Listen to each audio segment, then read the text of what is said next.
Meteorización. Meteorización. En lenguaje llano, en lenguaje grosero que somos todos, eso dice que se escoñete la roca. Eso es más o menos, es el lenguaje vulgar. El lenguaje científico es la descomposición de la roca, la descomposición de la roca. Para decirle, por eso es que es tan importante este tema, porque no es lo mismo para el ingeniero trabajar en una obra de ingeniería con la roca sana, que no esté descompuesta, a eso me refiero con sana, que una roca descompuesta. Así la roca sea originalmente una roca competente, pero si se meteoriza bruscamente mucho, deja de ser competente. ¿Ok? Por eso la meteorización es clave conocerla. Se llama meteorización a la descomposición de los minerales que componen las rocas. Lo que quiere decir que si habrá minerales en las rocas, 5 tipos de minerales, por ejemplo, y 2 de los 5 se descomponen fácilmente, pues por ahí habrá el lado flaco de la roca, pues esos minerales se descomponen. Pero ya sabemos que hay minerales que resisten a la descomposición y depende también el porcentaje de participación de ese mineral en el volumen de la roca, porque si apenas participa el 5%, así se descomponga, no va a descomponer toda la roca. Pero si el mineral ese participa en el 60-70% de la composición mineral de la roca, es el que manda ahí para descomponerla. Bueno, la descomposición de minerales y rocas que ocurre sobre o cerca de la superficie terrestre. Sobre o cerca es porque los principales agentes de la descomposición de las rocas son los rayos solares y el agua. Y el agua. Son los principales, no son los únicos, pero son los principales. Y los rayos solares y el agua se deja ver es en la superficie. Por eso dice aquí que es en la superficie o cerca de la superficie. ¿Por qué cerca de la superficie? Porque el agua se infiltra a través de las grietas de la roca, por un lado. Por otro lado, acuérdense que el gradiente térmico, o sea, la temperatura va subiendo a medida que vamos a profundidad, hasta cierto punto, porque llega un momento en que la temperatura de los rayos solares no se sigue extendiendo hacia abajo, sino que el gradiente térmico es de la alta temperatura que viene del núcleo externo. Ok. Por eso se dice entonces que entra en contacto en o cerca de la superficie terrestre, cuando estos materiales entran en contacto con la atmósfera. La atmósfera ya sabemos que es el aire y la atmósfera es la que gobierna las lluvias. La hidrósfera es los ríos, el agua del mar, el agua de los lagos, etcétera, todo lo que es agua. Y la biosfera es los otros organismos vivientes que hacen vida en la superficie, como por ejemplo, para darle un ejemplo, las algas, los hongos que se crían sobre la superficie de las rocas contribuyen a descomponer la misma. Esas son las biosferas, organismos vivientes y pequeños animalitos que con sus heces de la cagadera se pudre sobre la superficie de la roca y la ayuda a descomponer. Quiero hablarles de esos términos a ustedes así, porque cuando yo fui estudiante, el profesor explicaba desde la primera clase con términos muy técnicos y no entendía yo un carrizo. En cambio, ahora prefiero hablarles así y después lo pasamos a términos técnicos. Pero es eso ocurre. Pero los principales agentes y culpables de que las rocas se descompongan es el agua y los rayos solares. Sin embargo, existen varias definiciones más, lo que ha hecho que el término signifique diferentes cosas para diferentes autores. Eso que les estoy diciendo se refiere a un tipo de descomposición de la roca, porque la meteorización, ya les dije, yo me les adelanté este tema en varias clases pasadas, hablando de que las rocas se descomponen física y químicamente. Químicamente es que se pudren y físicamente es que se disgregan. Eso se llama entonces meteorización química y meteorización física. Esta definición las están dando referida a meteorización química. No ha entrado en juego ahí todavía la meteorización física. La meteorización representa la respuesta de minerales que estaban en equilibrio a profundidades variables en la litósfera a condiciones de la superficie terrestre o cerca de ella. En este lugar, los minerales entran en contacto con la atmósfera, hidrósfera y biosfera, originando cambios generalmente irreversibles que los tornan, por ejemplo, en los procesos de descomposición, los elementos químicos de los diferentes minerales que tienen la roca producen reacciones químicas que ayudan a descomponer la roca y ayudan hasta que posteriormente se formen nuevos minerales por esas reacciones químicas que se unen Juana con Petra y Luis con Pedro, cosas así.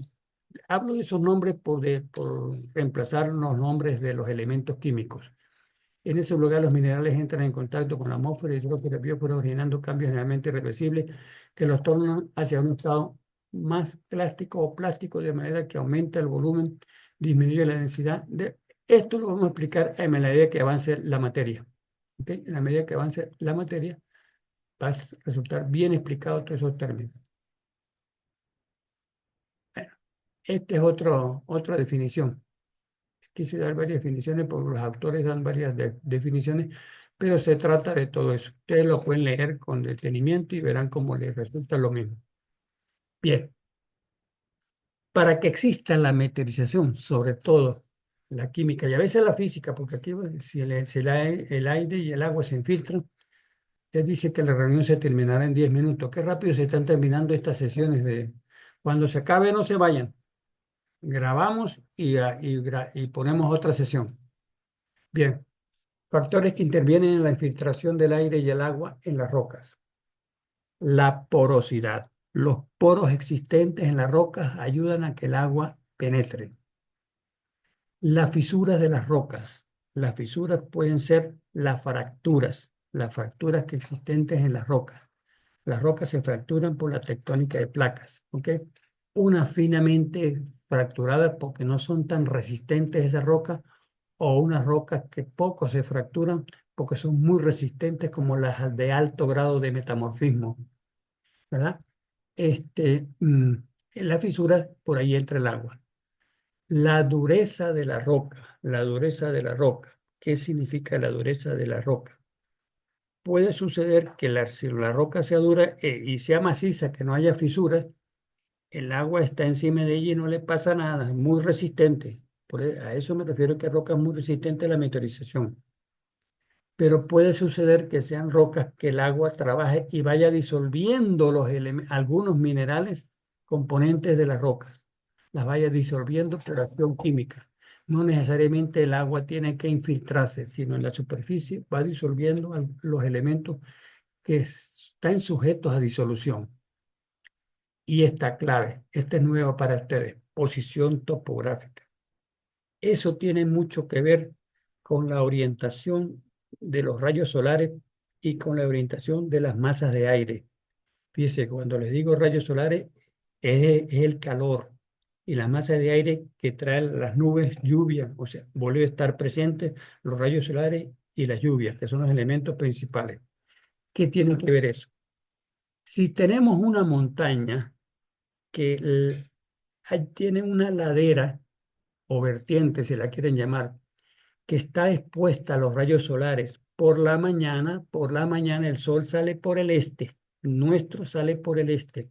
Si esa ladera está orientada hacia el este, recibe más energía solar que la ladera opuesta que está orientada hacia el oeste, porque el sol por la tarde es menos, se va alejando de la Tierra, de ese sitio terrestre donde estamos, de esa montaña, y la acción de rayos solares es menos intensa. Es más intensa la acción de los rayos solares por la mañana que por las tardes. Entonces, las laderas que estén expuestas a la mañana resultan que se descomponen más rápido. Aún estando en ambas laderas, la misma roca. Invento, por ejemplo, una montaña, toda es granito, toda la montaña es granito. La ladera de la montaña eh, que que da hacia el sol por la mañana, ese granito se descompone superficialmente más rápido que el mismo granito que está en la ladera que está a la sombra. A la sombra no, se dice la sombra es umbría, pero no es sombra porque a veces pega hasta el sol por la tarde, pero es menos intenso. A eso se refiere posición topográfica respecto a los rayos solares. Pero hay también la posición topográfica respecto a las masas de aire. Cuando tiene que ver con las masas de aire,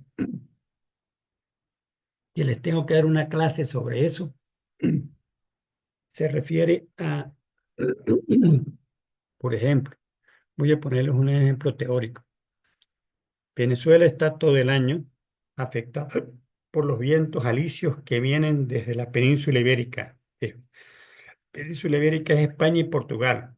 Desde por allá de Europa se inician los vientos alisios que llaman del noreste, porque viéndolo bien, usted respecto a la posición de Venezuela, España y Portugal están al noreste luego de haber pasado todo el océano Atlántico, que son cerca de 9.000 kilómetros.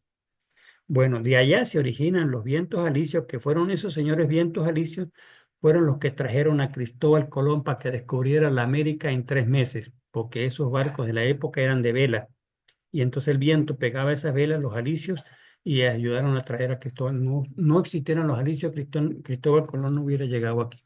Bien, esos vientos se arrancan de por allá, de España y Portugal, que son climas, no son tropicales con sol fuerte como el de nosotros acá, se arrancan fríos y en la medida que bajan en latitud en sentido noreste-suroeste, acercándose hacia Suramérica, que en la norte de Suramérica está Venezuela. Ya va un segundito. ¿Tú me vas a decir algo? No puedo ver quién es esa. Ok, tengo la secretaria aquí ayudando. Bien, esos vientos, en la medida que van bajando, van acercándose al clima tropical, entonces van poniéndose más cálidos, más calientes. Y van pasando sobre el océano Atlántico, que en la medida que también va bajando en latitud, van bajando sobre el océano más caliente, más caliente. Ese más caliente el océano quiere decir que el agua de la superficie de los océanos se evapora y ese vapor va alimentando esas masas de aire y van formando las nubes, de manera que cuando esos vientos alisios se han cargado, después de atravesar todo el océano Atlántico, viajando para acá, llegan a las costas venezolanas full de vapor de agua, cargados, cargados, cargados. Y la forma en que empiezan a dejar ese vapor de agua que se transforma en agua de lluvia, cuando se condensa, es que vayan chocando con las montañas, que vayan chocando con las montañas. Las montañas que se encuentran esos vientos alisios en la orilla norte de Venezuela, colindante con el mar Caribe, en esa zona, por ejemplo, en el estado Sucre, tenemos montañas con orientación este-oeste, y no son tan altas como nuestros Andes aquí, pero son montañas este-oeste. Allá comienzan a dejar las primeras precipitaciones en el estado Sucre, por donde quiera que están esas. Después del estado Sucre, viniendo hacia el occidente, hay zonas de planicies, no de montaña, que es donde está Higuerote y todo eso.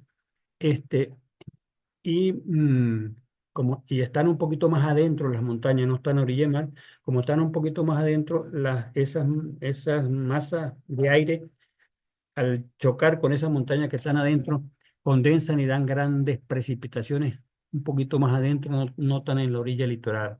Después vienen al sistema montañoso de la cordillera de la costa, que está donde está La Guaira, al norte de Caracas y sus alrededores. Son montañas un poquito más altas que las de Oriente, que las de Sucre, y ahí se producen precipitaciones porque van chocando con esas montañas.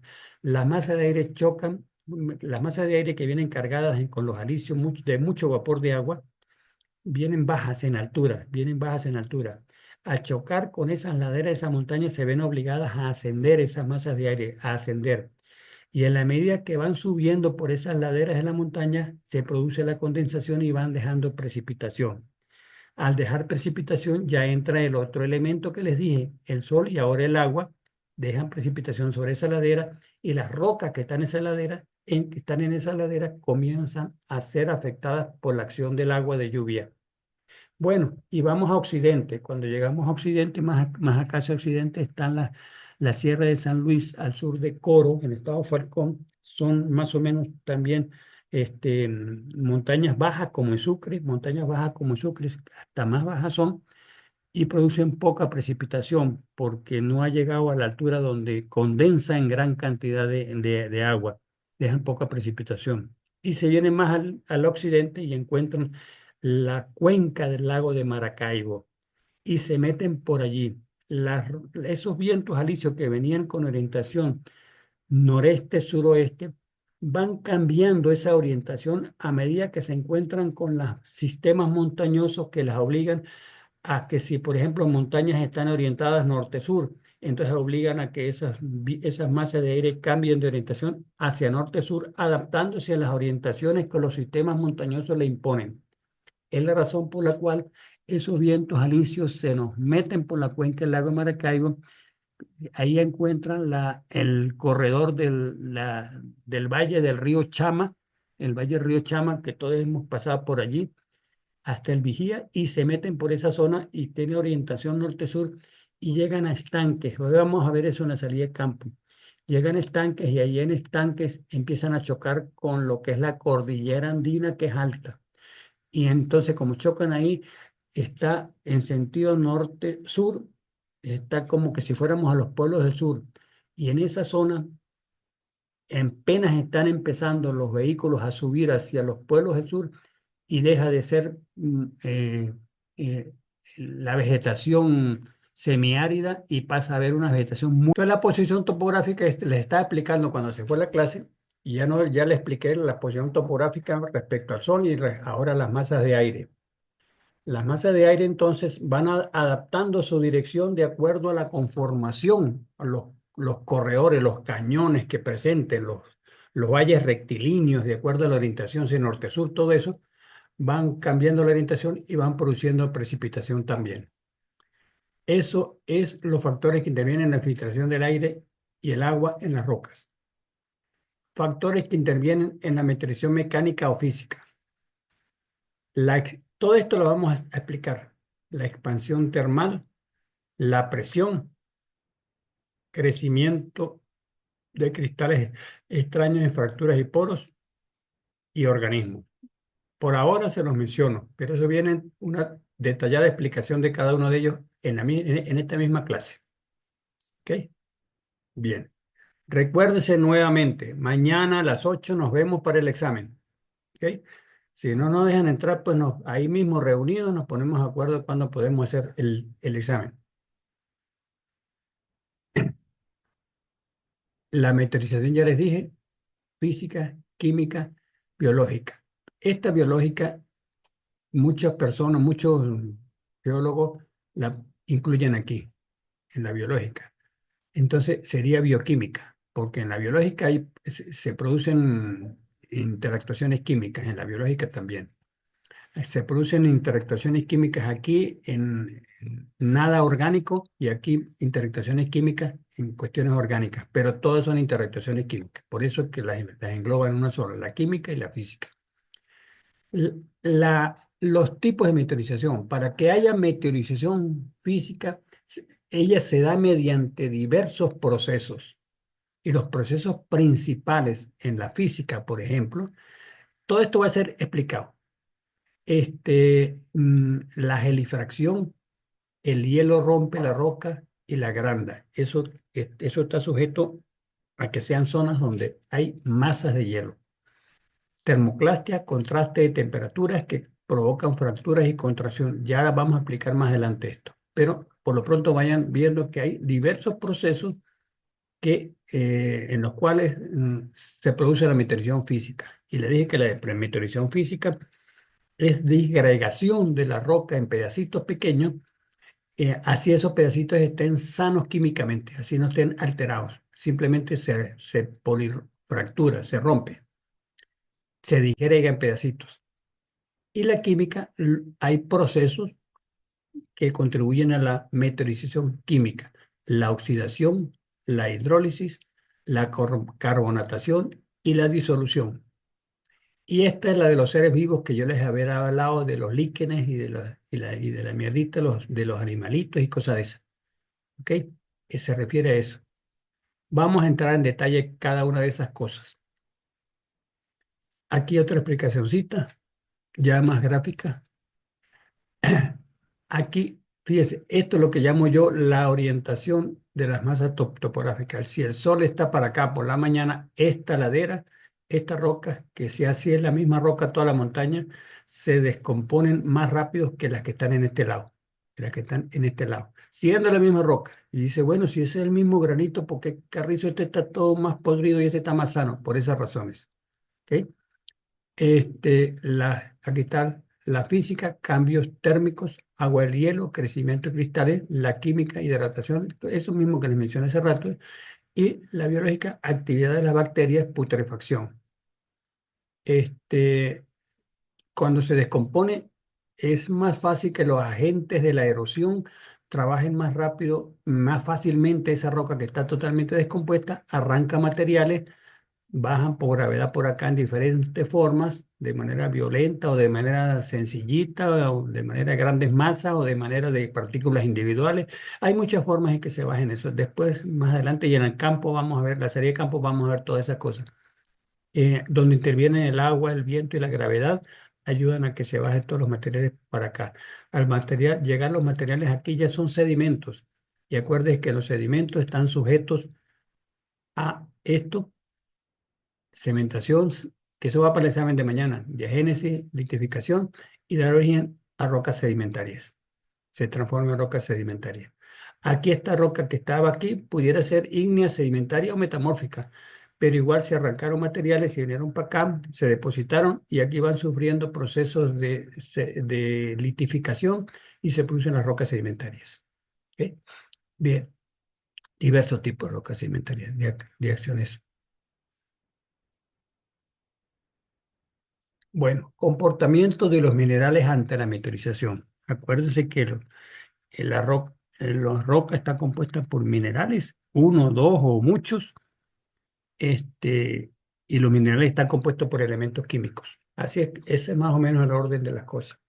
El cuarzo, ya les he dicho muchísimas veces a lo largo de la materia, que el cuarzo es la sílice. La sílice es sumamente resistente al intemperismo químico, o sea, a la putrefacción, para hablar en lenguaje criollo. Es resistente. O sea, roca rica en sílice, entonces es resistente, aún en climas como el del Vigía, que hace calor y llueve. Los feldespatos, en la lista que le di el otro día, viene inmediatamente debajo del cuarzo, porque son silicatos también. Un poquito más, menos fuertes, pero siguen estando dentro de los fuertes, junto con el cuarzo. Plagioclasa se intemporiza más rápidamente que el feldespato. Bueno, hay diferentes tipos de feldespato. Depende con quién se junte la sílice. Si tiene mala junta o buena junta, como digo yo. Si hay elementos químicos que se unen a la sílice, eh, que se alteran rápidamente, entonces da lugar a un tipo de feldespato que se altera más rápido que otro. Depende de los elementos químicos con los que la sílice se una químicamente. La plagioclasa cálcica aortita es el nombre de ella. Tiende a intemperizarse y descomponerse más rápidamente que la plagioclasa sódica. Es como a manera de ejemplo. Y detalles de esto no los voy a explicar, no les voy a preguntar yo nunca en un examen. Es para que entendamos que hay minerales muy resistentes y hay otros que van siendo menos resistentes y hay unos que se alteran rapidísimo como el olivino. Es menos resistente que la hojita. Sin embargo, la hojita también se descompone rápidamente. Tanto el olivino como la hojita, en climas como el del vigía, sape, gato. Vaya, vea otro tipo de roca, no trabaje con ella. Y en muchos casos, esta parece intemperizar más rápidamente que la oblenda. La mica y la biotita, la mica biotita, ya les he siempre he dicho que la mica hay dos tipos, la biotita que es de color oscuro y la muscovita que es de color claro. Los colores oscuros absorben la radiación solar más fuertemente y más rápido, de manera que los que están más sujetos a absorber radiación solar se descomponen más rápido. Y la biotita, que de color se intemporiza más lentamente que otros minerales oscuros, y la moca muscovita, esta más resistente, o sea, que no es moca, sino mica. Aquí se equivocó el señor que hizo esto. Mica muscovita es más resistente que la biotita, porque este es de color claro y este de color oscuro. Y ambas son mica. Esa para que veamos entonces que depende de los tipos de minerales que haya dentro de la roca. Comportamiento de los minerales ante la meteorización. Intemperismo es meteorización rápida, es meteorización. Intemperismo rápido, o sea, descomposición rápida, descomposición lenta. Aquí están más o menos. El intemperismo rápido, el olivino es este, olivino, que está tapado aquí, olivino, ya está, olivino. Yo le dije que las vistas y el olivino, se lo acabo de decir, que eso lo descomponen rápido. Miren que están casi que juntos ahí, ¿no? El olivino es el que más se deteriora más rápido, pero este también es rápido, pero es un poquito más resistente, pero también es de lo rápido. Después viene la oblenda. Esto está hablando es de los minerales. La biotita, el feldespato potásico, la muscovita y el cuarzo. Cuarzo tiene un temperismo muy lento. A eso se refiere. De los que se componen muy rápido y los que se componen muy lentamente. ¿Ok? Entonces, cuando agarren una roca que van a trabajar ustedes, agarren una muestra de roca y la mandan para el laboratorio. Y usted, como en ese momento es el ingeniero jefe, te le dice, Profe, dígale al laboratorista que me mande que me haga una inventario de los minerales que componen estas rocas y me diga su volumen de participación. Y después que me mande eso es que yo tomo la determinación, dice usted, si utilizamos esta roca en ingeniería o no. profe, ¿por qué aparecen dos feldespatos? ¿Alguien me está diciendo algo?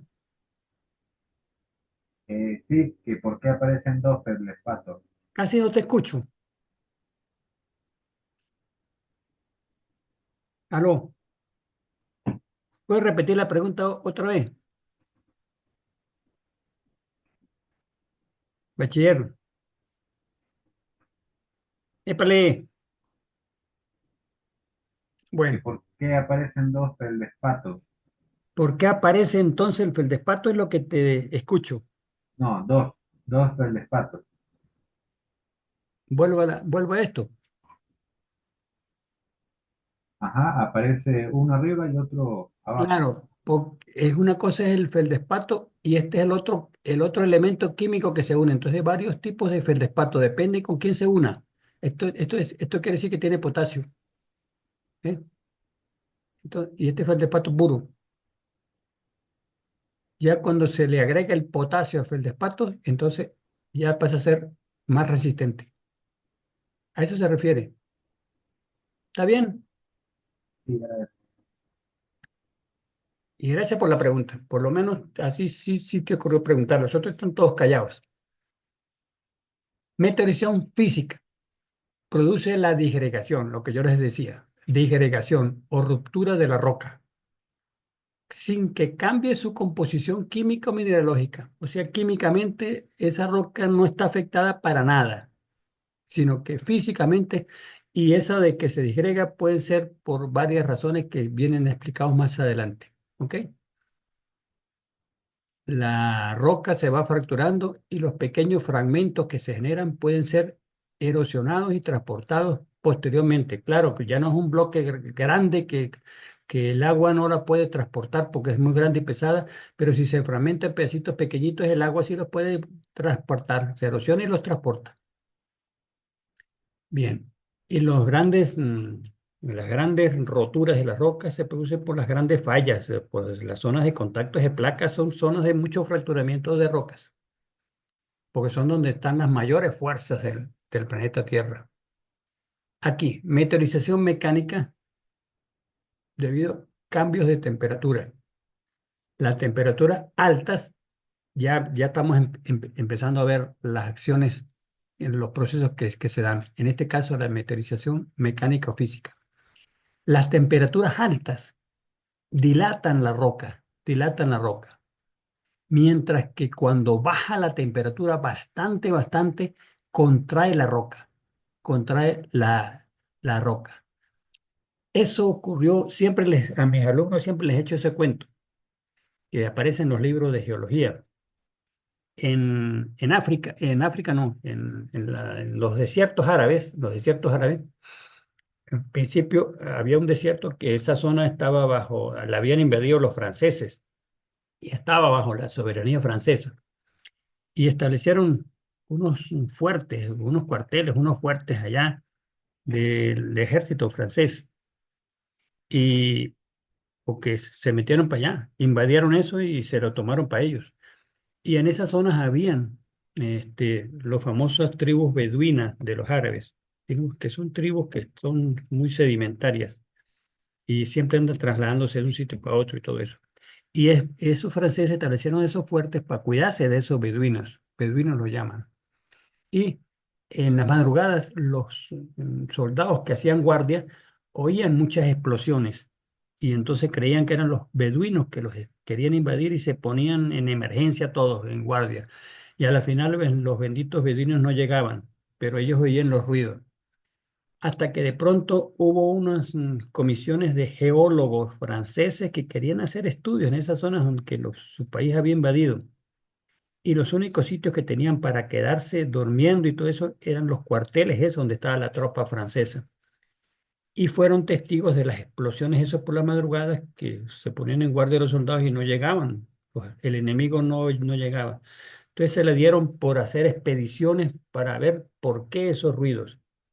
Y se encontraron es que de tanto aumento de volumen por la alta temperatura y contracción porque bajaba la temperatura, y ahorita les explico, la roca explotaba y se fragmentaba en pedacitos así como está aquí. Esas explosiones eran de roca. Y se dieron cuenta entonces que ¿por qué altas temperaturas? Esos sitios, la temperatura más alta ocurre alrededor de la 1 de la tarde, 60 grados en promedio sobre cero, 60 grados, altísima la temperatura. 1 de la tarde. A la 1 de la madrugada, bajaba a 60 grados por debajo de ceros. O sea, había una diferencia de temperatura de 120 grados en la temperatura máxima y temperatura mínima.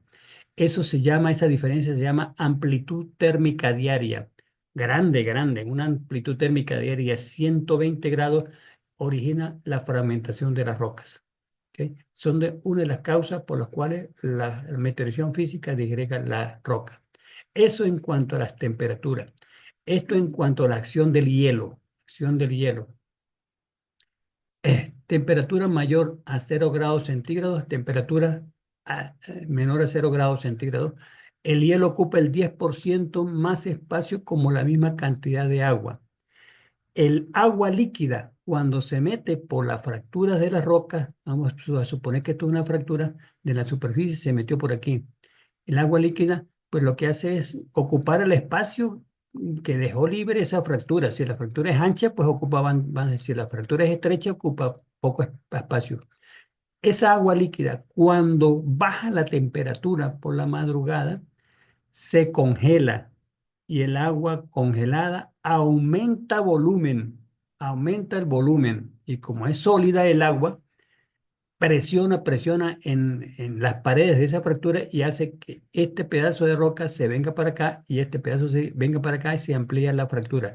Eso pasa en todas las fracturas. Le estoy dando el caso de una, pero ocurre en miles de fracturas y entonces al ampliarla disgrega la roca. El hielo disgrega la roca y es otro de los elementos que hace que la roca se disgregue como está aquí. ¿Ok? Esto es el ancho de la fractura cuando está líquida y el ancho de la fractura cuando se hace hielo. ¿Ok? Eso es meteorización física o mecánica, nada es física. Bueno, esto es, esto es otro caso. Les había hablado en las ilustraciones anteriores que les iba a explicar bien detalladamente y había la palabra presión en esas ilustraciones allí. Bueno, vamos a explicar qué es la presión. Acuérdese mm, que una roca, un sedimento, vamos a ponerle un sedimento suelto, que está a 2 metros de profundidad, lo que recibe de presión es el material que está a esos 2 metros encima de él, hace presión, ¿verdad? Pero si ese sedimento no está a 2 metros de profundidad, sino a 1 kilómetro de profundidad, hay 1 kilómetro de rocas que están encima de ese sedimento, presionándolo. Y por eso cuando les di la roca sedimentaria, les dije que un sedimento de unos 100 metros de espesor puede dar lugar a una roca, cuando ya se hace roca, los procesos de litificación, ya no tiene 100 metros de espesor, sino 40 nada más. Porque la presión lo fue adelgazando, lo fue comprimiendo hasta que quedó. y la roca queda comprimida a la presión referida a la profundidad en que esté ubicada la roca, cerca de la superficie, poca presión, a grandes profundidades, mucha presión tiene encima de ella. Bien, ¿qué pasa, por ejemplo? Y siempre pongo el ejemplo este porque yo fui testigo y pues yo trabajaba en eso. Cuando yo trabajaba en el Ministerio de Transporte en Caracas, nos mandaron a ver los túneles de las autopistas que salen de Caracas hacia Valencia. Y hay unos túneles allá que hacían que la calzada, o sea, por donde pasa el autobús cuando uno va de pasajero, presentaba lomos, así, lomos verticales, que ya no estaba recto y para que el autobús fuera así, sino que estaba así y el autobús tenía que subir así, porque esos lomos, ¿qué pasa? Están apareciendo lomos en el piso de la calzada dentro de los túneles. Y las paredes laterales de los túneles aquí y aquí se ve que está también abultándose y desprendiéndose. ¿Por qué? Claro, en los momentos en que las máquinas abrieron esos túneles y dejaron la roca en contacto con el aire, la roca perdió la presión de confinamiento a la que estaba sometida si no se hubiera abierto los túneles esos. Como se abrieron los túneles y quedó, ya no hubo más presión sobre la roca porque quedó en contacto con el aire, entonces ella tiende a restituir el volumen original que tenía. Esos son procesos lentos. Tiende a restituir el volumen original que tenía, que no lo restituye siempre totalmente el 100%. Vamos a decir que restituyen el 20, el 30, el 40% cuando máximo, pero en ese proceso de que vuelven a aumentar volumen, ellas se van fracturando como están estas. Mire, usted ven fracturitas por todos lados y esas fracturas están dejando que disgreguen pedacitos en pedacitos, que pasado el tiempo, si eso está al aire libre, empiezan a caerse esos pedacitos, empiezan a caerse. Eso es parte de la meteorización físico-mecánica debido a la presión. Cuando usted le quita la presión de confinamiento a la que estaba sometida a la roca, tiende a aumentar el volumen y disgrega con suma facilidad. Bien, la acción del hielo de hielo se llama gelivación, gelivación. Gelivación, eso que ustedes, cuando uno oye que eso está gélido, es que eso está muy frío. El hielo de hielo, ya les dije, porque el agua cuando se convierte en hielos en las fracturas de las rocas van aumentando volumen y ensancha la fractura hasta que al final la roca no aguanta más y pasan los años y mire cómo se disgregó. Pedacitos disgregados. Todo esto que vemos aquí son pedacitos disgregados producto de la gelivación. ¿Ok? Esto no es de un día para otro, eso es años geológicos, pero se toma en cuenta porque si quiere hacer una obra, yo no voy a hacer una obra en una roca que está totalmente fracturada por eso. Va buscando roca maciza, como esto aquí. ¿Ok? Y las facilidades de que se disgregue y las formas de las partículas que están disgregadas pueden ser abultadas gruesas o láminas o laminares, depende de las estructuras de la roca, que es el tema que viene después de la meteorización, que es las estructuras. Por lo pronto, hay resticos de rocas gruesos formando volumen o hay rocas laminares, etcétera. Vamos a ver. Las rocas laminares, cuando ven los restos laminares es roca que se disgrega por esas acciones de elevación más fácilmente. Bueno, esto, esto ya visto en una zona, esto no es Venezuela.